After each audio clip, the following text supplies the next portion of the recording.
The podcast you're about to listen to may contain random lines from musical theater, terrible attempts at regional accents, and a sincere discussion about mental health.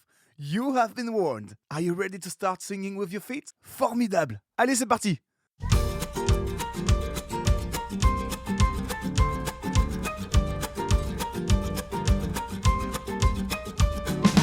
Non, nous ne sommes pas fous, nous ne sommes pas ivres, nous sommes juste dans la joie. Une joie profonde, nos cœurs elle inonde. Cette joie, elle vient du ciel. Non, nous ne sommes pas fous. Welcome to Sing With Your Feet. My name is Lily Fields, and I'm going to be your fairy godmother for the next half hour or so. Here we are, our fourth episode on the topic of our wardrobes. For some of you, this is probably just about enough of all this closet talk. For others of you, you are just now getting around to seeing the benefit of doing a closet inventory. For those of you who haven't started doing your closet inventory yet, it is literally never too late to start. In case you are wondering what benefit there could ever be in wasting a minute and a half each day, 90 seconds of your life that you will never get back, marking down what you are wearing and a few details about where it came from and how much it cost, let me cut to the chase. Knowing what you actually wear and why you actually wear it will save you both time and money in the long run. And lest I repeat myself on a loop for all eternity, our time and money are two of the three resources we have in this life to use, the third being our talent. Using our time, talent, and our treasure wisely will bring us to a place where we can make a difference in this world, a real difference of the kind that we were designed to make. So, if you think that thinking about what we wear and that doing a closet inventory is a waste of time and gets in the way of the more important things that you may be doing, let me humbly disagree and argue that you will be spending time thinking about what you wear anyway. You will spend mindless hours impulse shopping and untold fortunes on clothes that you will never end up wearing. Being thoughtful about what you wear now can save you those hours and fortunes later. To quote my friend Beth, it's true, but it's hard. Yes, the closet inventory is kind of hard.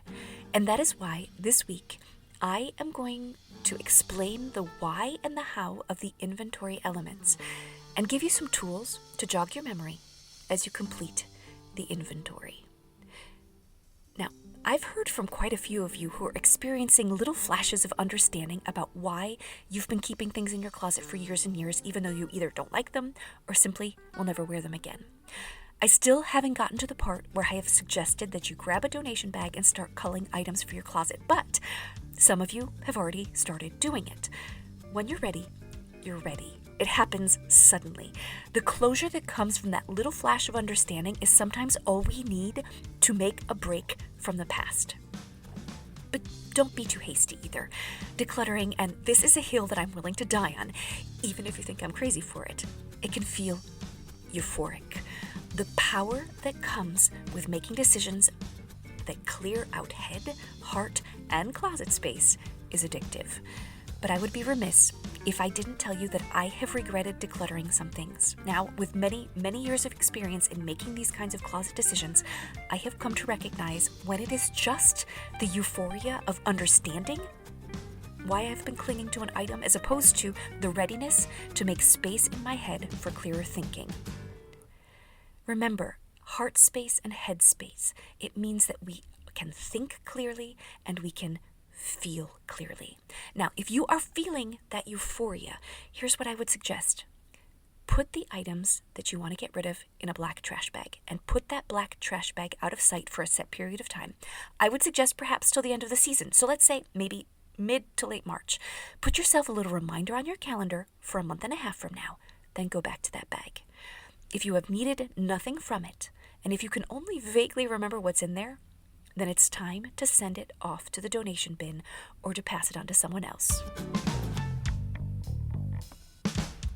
That cooling off period helps determine if it was decluttering euphoria or genuine readiness. In episode 45, called Wardrobe Therapy, I introduced a concept that I like to call living off the land. That is, to make do with what we already have on hand. It's a conscious effort to use up and wear out certain elements before we go out on the lookout for the replacements. In other words, living off the land means that I intentionally do not shop. I stop browsing my favorite websites. I take the long way home to avoid walking past my favorite lingerie shop. Doing a closet inventory is a fantastic way to pass the time during a shopping hiatus. With the time that we save by not taking a stroll through Intimissimi or H&M or driving that extra 2 miles to your favorite thrift store, we cannot then make the excuse that a closet inventory is too time-consuming. Plus, do not get me started on the money that I have saved by not stepping foot in my favorite thrift store. During one shopping hiatus, I would put €5 in an envelope each time I convinced myself not to go into that shop. I won't say that I was rich by the end, but I was able to buy myself a leather jacket with the cash that I saved up.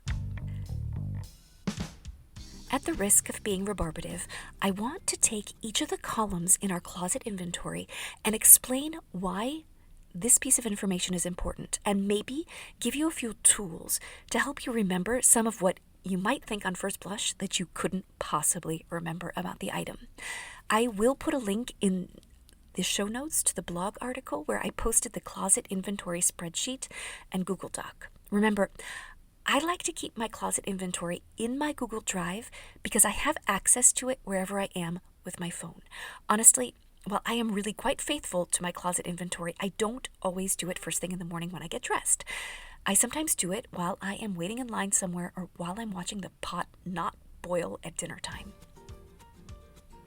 The first element on our closet inventory spreadsheet is the date that the item came into our possession. Nah, Littlefields, you say? How in the world am I supposed to remember exactly when I acquired anything? It's not the exactly when that matters. What matters is that you take some time to remember the circumstances around when this item came to your closet. Sometimes we purchase an item for a specific event, and although we may not remember when we bought it, we do remember when that event was. So use that date.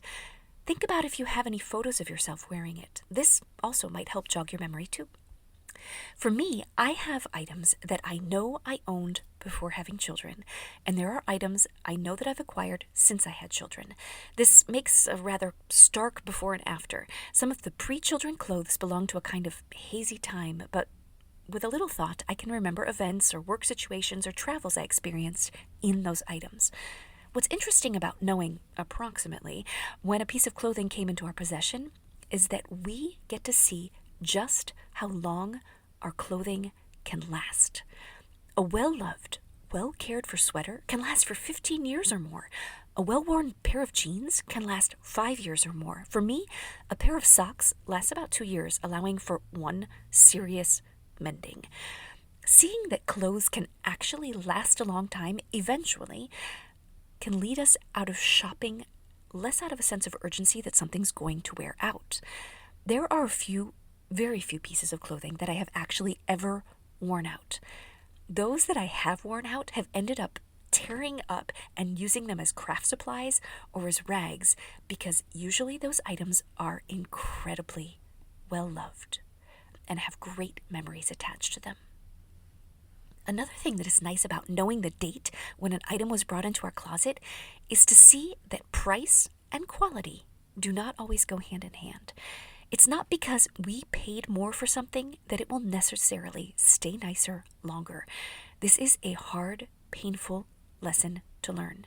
Sometimes more expensive things are just more expensive. I am not advocating fast fashion here at all, but I do believe that the people who try to sell you an expensive wool dress saying that it will last longer are still just trying to sell you an expensive wool dress. Don't let the allure of a higher price tag delude you into thinking that it is of better quality or will last longer. How we care for our clothes determines how long they will last. The description column of the spreadsheet is where you might put something like a purple pashmina or white lace top or black wool tights. It's a description so that you know what the certain thing is that you're referring to. I have some clothes that I've worn for certain events, for example, that I refer back to that dress by the name of the event. Or another idiosyncratic name might be, for example, a green and white dress that I bought at Target in 2019 that Google Lens thought was from the Nigerian Olympic team's wardrobe. So I call it my Team Nigeria dress. Anything that articulates for you what the item is and will help identify it from other similar items in your inventory will work. Now, it gets complicated when you have 4 black tank tops, n'est-ce pas? So you might have to include additional details about it. Black tank top with lace, black ribbed tank top, black wide-strapped tank top, favorite black tank top.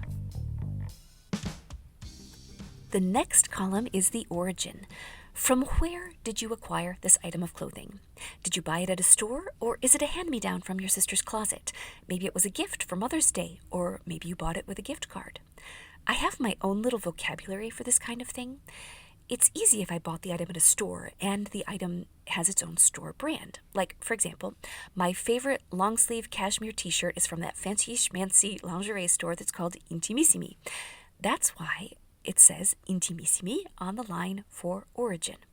On the other hand, my lovely green hand-knit skirt that I just cast off my needles a week ago, that one says handmade. But on the other hand, I have a denim button-down that my neighbor gave me as a hand-me-down, and although it originally came from a store, I put the origin as Shirley. And in the description, I call it my Denim Pro Mod, that's the name of the brand, button-down. The easiest way to use the origin column is to indicate where the item lived before it lived with you. Now, why is this important? For one thing, it is very interesting to see over time if there is any kind of tendency about where your favorite items come from. You might be thinking, sure, Lily, okay, my favorite underwear comes from Victoria's Secret. But I am going to tell you something that I learned about myself through this exercise of the closet inventory. Many of my favorite clothing pieces came from other people's closets and were hand-me-downs to me. Not all of them, but many of them. I think this speaks to a number of different things. Number one being that I trust others more than I trust myself to choose clothes. It also goes to show how sentimental I am about clothes. I like wearing things that other people gave me because it puts me in proximity to them, even when we aren't together. That said, it is also useful to know the brand or the origin of an item because then, if you find that it is really something that you love and adore and cannot live without, you can scour the resale markets both online and in real life to find another one. Although on first glance, this may seem tough to remember, especially if you have a ton of clothes, I think you'll find that as you reach back in your memory to different times and places where you wore it, the history of the item will start to come back to you. Let me give you an example of how this works for the date and the origin as it happened in my closet inventory. I have a royal blue cardigan in my closet. I feel like it has been in my closet forever, and I know that I had it before I had babies. So I had to think about a few facts about it, maybe to help me remember where and when I acquired it. Now, it is this really, really, really royal blue color. And what I remember about it is the first time I wore it, a colleague made fun of the color. She said it was electric. I remember instinctively feeling defensive about what she said. And I remember responding, well, I call this color Princess Kate Goes to the Olympics blue. So just remembering that little fact about that cardigan put me squarely back at a time around the London Olympic Games, because I could remember seeing a photograph of William and Catherine sitting in the stands, and she was wearing a really bright blue color. So with a quick Google search, I was able to put the acquisition of this cardigan to some time after the summer of 2012, but not too far afterwards that my reference to the Olympics would have been weird. So that's how this works. You just have to dig back in your memories and find something to cling on to, and maybe even do a Google search here and there. So the next column on our closet inventory is the price. Yet again, I don't expect that you will remember to the penny how much a piece of clothing cost you. But you probably remember approximately how much. I mean, if it was really expensive, you probably remember that, right? Or if it was really, really cheap, you probably remember that too. You know what kind of price range you typically shop in, so you know what would be a price you would have been willing to spend for something. Let's take that blue cardigan again, for example. I remember where I bought it. It's a shop that no longer exists, actually. I may not remember the exact price, but I do remember that it was truly a reasonably priced shop. And on the high end, I probably spent about 15 euros on that cardigan. Even if the price isn't exact, it's better to write something, however approximate, than to leave it blank. This kind of fact, like simply writing down how much an item cost, can make us feel all kinds of things. This is where our closet inventory can lead us to feel quite ashamed. Becoming aware of the sums and sums of money that we have spent on our clothing can be incredibly humiliating.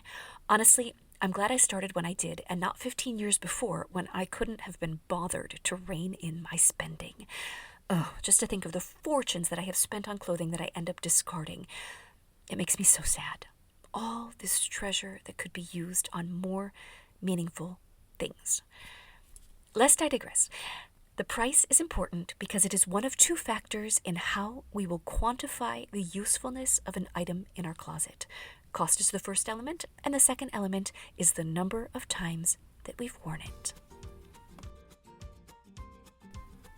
What now, Littlefield? You expect me to remember how many times I've worn that black dress? No, honestly, I don't. I mean, I don't remember how many times I have worn that Princess Kate Goes to the Olympics blue cardigan, but I can take an educated guess. I've worn it probably about 5 times per year since the boys were born, so that would be what, 35 times? Before that, I wore it at least once a week in spring and fall, and once a month in the winter. So let's say that for the 3 years it was in my closet, I wore it 25 times per year. My math won't work out perfectly because I'm going to round down and estimate that I've worn that cardigan about 100 times. This is obviously easier to calculate if you've started your closet inventory before you acquired an item. All you need to do then is add a line onto your spreadsheet and actually start adding up the number of times you've worn it. I'm not advocating that you run out right now and go shopping just to test out how much simpler it is to calculate the number of wears on something new. Just trust me, it is. Now, when it comes to things like socks, underwear, jackets, boots, I leave this up to your discretion. I would argue that these things do count towards your total number of wears. I mean, if they cost you money and you wear them, then you should at least try to keep up. But it can get hard to remember, I will admit that. This figure, that is the number of wears, is the second important element to our key performance indicator, the CPW. Heads up, Cinderella, your fairy godmother is about to get very, very nerdy. The cost per wear, or as I like to call it in my geekery nonsense, the CPW, is the price for an item divided by how many times you've worn it. It's very simple. This is how I know that an item of clothing is pulling its weight in my wardrobe. I have one hard and fast rule about the CPW. If I do not think that I could possibly wear an item enough times in what is left of the year so that the CPW is €1 or less, then I will not buy it. I consider anything that is over €1 per wear new. I'm thinking about that leather jacket I bought with the money I saved by paying myself not to shop. I bought it at a second-hand vintage store, but it still cost me about $50. I mean, it is gorgeous. I had to wear it 50 times last year before I could stop considering it new, and I did easily wear it 50 times last year. This means that I do most of my shopping in the first part of the year, and I spend the rest of the year wearing those new things as much as possible. It's how I work. I cannot rest until an item is at less than €1 per wear. Depending on the price point of your wardrobe and your clothing budget, what I'm saying about €1 per wear, it might sound absurd to you. It is up to you to determine what is good for you and what kind of stingy wildebeest you want to be with yourself. I am a very stingy wildebeest, and I am very picky. Clearly, an item that only costs $3 but has worn 3 times cannot possibly have as much of an impact on your wardrobe as, say, a $50 leather jacket worn 50 times. But what I can tell you is, if you have worn something 50 times, it's proof that it's a winner. What's nice about the CPW, both for the individual items in our wardrobe and for the global CPW for our entire wardrobe, is that it serves as a brake on our spending. A brake, as in like a brake in a car. It slows down our spending. If I know that I have items in my closet that are still hovering at more than €1 per wear, I can tell myself that I cannot buy anything new until I have gotten X number more wears out of what I already own. This is an objective factor that puts me squarely in front of the reality of my spending and whether or not I have been trustworthy with my purchases in the past. Look, I know that all this sounds like geeky nonsense, but sometimes we need facts to straighten us out. The CPW is my plumb line that keeps me honest with myself about my spending. Our next column is repairs or alterations. I sometimes forget that I have a button missing or a hole in a t-shirt. If I really like an item of clothing, I will go to the trouble to mend a hole or sew back on a button. By taking a quick note of anything I have done to care for the piece of clothing, it reminds me that this particular item is one I care enough about to go to the extra mile for. Something else I have been known to take note of is that, for example, I might have re-dyed a pair of jeans or a black dress that's starting to fade, or when I took a toothbrush and scrubbed my white sneakers. Because I keep track of how many times I've worn it, I will write, for example, re-dyed black at 36 wears, like new, or toothbrushed at 103 wears, like new. Because I'm not a tall person, I often have to take up the hem on my skirts or my pants, and I've been known to alter sleeves that I don't like or refashion something that I think needs an update. I will also write down these with the date. It's just a nice little reminder of the life cycle of my clothes. Being a good steward of what I own is something that brings me incredible joy. So the repairs or alterations column on my spreadsheet makes me really happy. Elle me fait bondir et vibrer, crier. Elle me donne envie de chanter, danser. Elle pousse à agir, donner, partager. Et tout simplement de sourire, aimer. The last column on our spreadsheet is one that I like to call what I like, what I hate. I go this extra step when I add an item to the inventory because, well, I'm sure that this never happens to you, but sometimes I will buy something and wear it once or twice and then discover that I absolutely hate it for some reason. I find that it's helpful to articulate what it is about the item that I just can't stand. Sometimes it will be that the material makes me sweat, or that the jeans fall down, or that the knees on the leggings get stretched out too fast, or, for example, that I should never allow myself to wear white because I cannot, for the life of me, keep it clean. I write these things down because articulating what I hated about the item helps me avoid making the same mistakes later. On the same note, I like to be specific about what I like about an item. On the first blush, it might be the color or the fit. It might be that the V-neck isn't so deep that it's indecent. It might be the lace or just that intangible, this makes me feel like $1,000,000 criteria. The more specific you can be about what you like or what you hate, the better. Again, I know that this seems like a colossal waste of time and effort. I hear myself saying these words out loud and I think, who in the world besides you, Lily Fields, would take the time to write this stuff down? But, you know, one of my ideal life themes is that of making wise decisions. I suspect that for many of my Cinderellas, you would agree that she makes good decisions is something that you would like to have said about you. Well, I would argue that this process of doing the closet inventory and actually writing down the nitty-gritty of what you like and what you don't like about the things that you currently own is a step towards making wise decisions. Articulating what you like and what you don't like for each individual item in your closet helps to make better buying or refraining from buying decisions in the future because you have put words to the discomfort of a too heavy cardigan or a too sheer pair of leggings instead of just ignoring that piece of clothing day in and day out in your closet. You will think twice before you spend more money on something that you may not really need and have a vocabulary and some criteria for making a decision about something you do really need. You are not doing this so that you can redefine your style. The effort of a closet inventory is not a new year, new you kind of thing.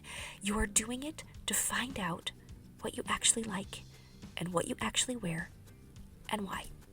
The why is a fact. At least it is a fact to you.